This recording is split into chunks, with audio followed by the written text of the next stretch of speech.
کہ یہ اول ما نزل من القرآن ہے، سب سے پہلے تو سورت اقرا کی 5 آیات نازل ہوئی، پھر کچھ زمانہ وحی بند رہی جس کو فترت وحی کا زمانہ کہتے ہیں، یہ تقریباً 3 سال ہے۔ پھر اس کے بعد دوبارہ وحی آئی جس میں سورت یا ایھا المزمل اور سورت یا ایھا المدثر کی کچھ آیات اتری، اور پوری کی پوری سورت جو سب سے پہلے نازل ہوئی وہ یہ سورت فاتحہ ہی۔ صحابہ کرام سے جو یہ منقول ہے اول ما نزل من القرآن، اس کا یہی معنی ہے کہ سب سے پہلے پوری سورت اترنے والی وہ سورت فاتحہ، یہ دوسری خصوصیت ہے۔ تیسری خصوصیت اس سورت کی یہ ہے کہ قرآن پاک کی ابتدا بھی اسی سورت سے، اور ہم 5 وقت نماز پڑھتے ہیں تو ہر رکعت میں تلاوت کی ابتدا بھی اسی سے۔ امام اور منفرد حقیقتاً الحمد سے شروع کرتے ہیں، اور مقتدی حکماً الحمد سے شروع کرتے ہیں، کیونکہ حدیث مبارکہ میں ہے کہ قراءۃ الامام لہ قراءۃ، کہ امام کا قرآن پاک پڑھنا یعنی سورت فاتحہ اور آگے سورت پڑھنا یہ مقتدیوں کی طرف سے بھی پڑھنا ہے۔ تو اس طرح امام، مقتدی، منفرد جو بھی نماز شروع کرے گا وہ الحمد سے شروع کرے گا، اور اس کی فضیلت صحیح مسلم کی روایت میں ہے، جس کو ہمارے قریب زمانہ کے بزرگ حضرت مولانا مفتی محمد شفیع رحمہ اللہ نے اپنی تفسیر معارف القرآن میں صحیح مسلم کے حوالہ سے ذکر کیا۔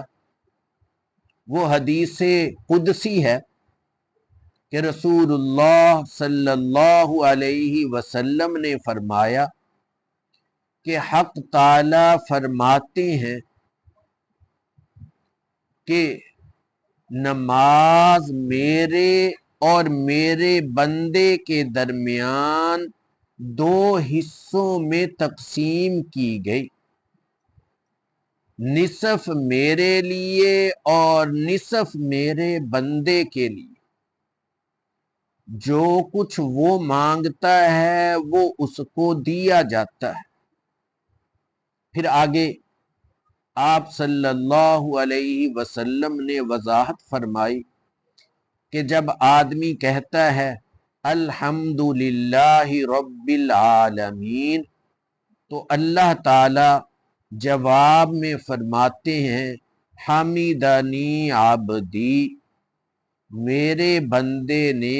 میری حمد کی۔ اور جب کہتا ہے الرحمن الرحیم، تو اللہ تعالی فرماتے ہیں میرے بندے نے میری تعریف اور ثنا کی۔ اور جب کہتا ہے مالک یوم الدین، تو اللہ تعالی فرماتے ہیں مجدنی عبدی، میرے بندے نے میری بزرگی بیان کی۔ اور جب بندہ کہتا ہے ایاک نعبد و ایاک نستعین، تو اللہ تعالیٰ فرماتے ہیں کہ یہ آیت میرے اور میرے بندے کے درمیان مشترک ہے، کہ ایک حصے میں حمد و ثنا ہے اور دوسرے حصے میں دعا اور درخواست ہے۔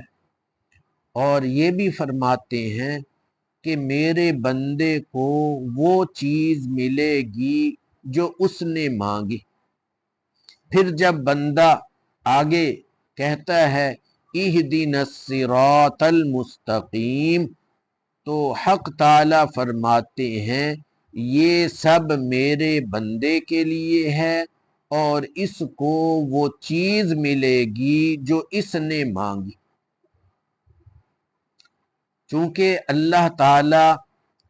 سورۃ فاتحہ کی ہر آیت کے بعد جواب دیتے ہیں، اس لیے فقہا نے لکھا ہے کہ نماز میں سورۃ فاتحہ کو ایک ہی یا دو سانسوں میں ہی نہ پڑھ جائے، بلکہ ہر آیت پر ٹھہرے، ایک سانس میں ایک آیت پڑھے،